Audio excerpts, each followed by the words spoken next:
third day on the job, the Capitol gets breached, and then they blame me and President Trump and many other Republican members of Congress for doing it.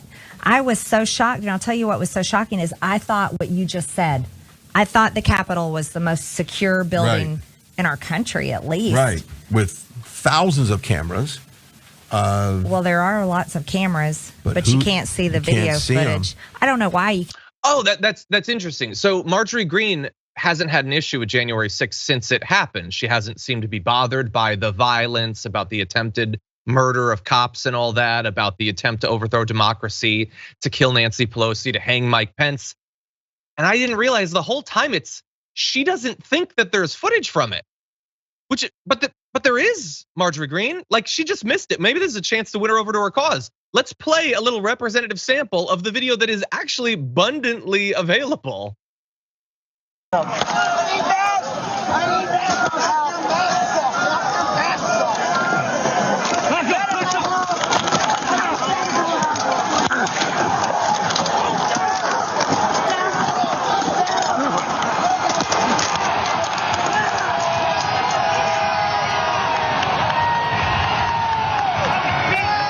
I know, Marjorie Greene, that's pretty shocking stuff, isn't it? Well, it turns out there's actually hours and hours of that, very similar in many cases to that. If it's not clear from the video, because of course it is admittedly chaotic, those are cops in riot equipment trying to stop our elected representatives from being assassinated by your political friends and allies. And those are conservatives trying to kill them with hockey sticks and flagpoles and stuff like that. That's actually been available since the 6th in many cases, Marjorie Greene. So I would consider looking into it. I mean, we're already having the hearings. I feel like you should probably be prepped for them. What do you think, Yasmin? I mean, she doesn't need the footage. She was there that day, wasn't she? She was in the buildings. She knows what was going on. I mean, she was doing her planning meetings beforehand. She knew what was going to happen. We already know that. And the footage, when she made the comment, I was like, I've seen the footage, so how did you miss that? But the other thing is she talks about how secure the building is supposed to be. And yeah, they have cops on site at the building, but a handful of cops can't do anything against a mob of angry people, right? Any kind of police force can't do a whole lot against that many people, especially unexpectedly. And then whenever the president was supposed to call for help and to get more people to help contain the mob, he refused to do so. So that's why things devolved the way that they did. And that's it. Yeah, look, the argument that I honestly, I try to, for a limited period of time, I try to put myself into the headspace of a crazy person like this. It's kind of like 11 entering into the upside down. It's dangerous and don't stay there too long, but maybe it's necessary. I don't know what point she's trying to make, that there's no footage. Like, is this some sort of like Truth Social or 4chan conspiracy theory about like there was something that happened on a camera that we can't see that shows that secretly was in Like, I honestly don't even know what point she's trying to make. My gut guess is that she's not trying to make any point. She's just literally one of the stupidest people in this country, and she has no idea what she's saying.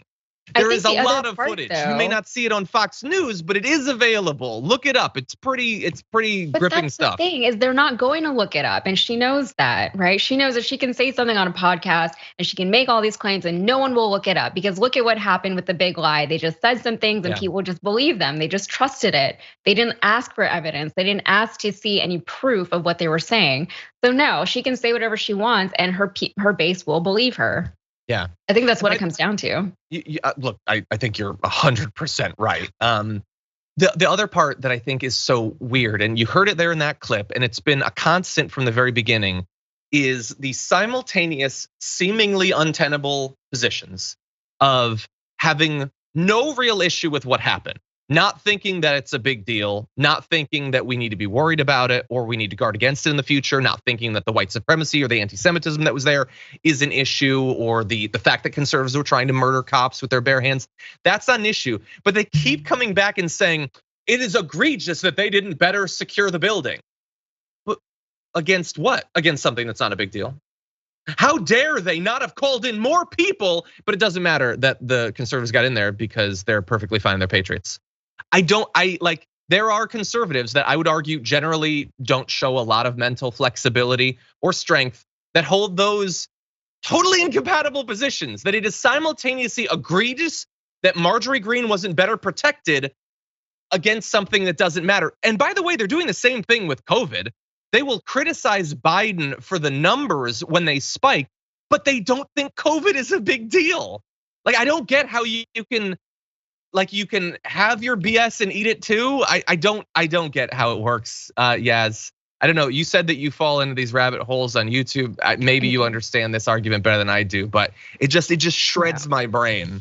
I mean, I try to understand them, and that's why I end up in these rabbit holes, but I don't think I come out with a whole lot more insight into these people apart from just cognitive dissonance and just needing to believe whatever it is that they need to believe to make themselves feel better at that moment. Doesn't matter if it was incompatible with the previous thought that they had, or if it's going to be incompatible with future thoughts that they're going to have. It doesn't matter. Yeah. Just right now, this is how I feel, and I'm gonna say it, and I'm gonna say it like it's a fact, because they're so convicted in whatever they're talking about.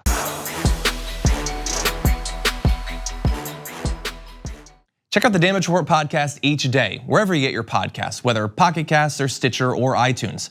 You can join me as I give you the news and stories you want, with a range of co-hosts and interview guests jumping in on the fun each day.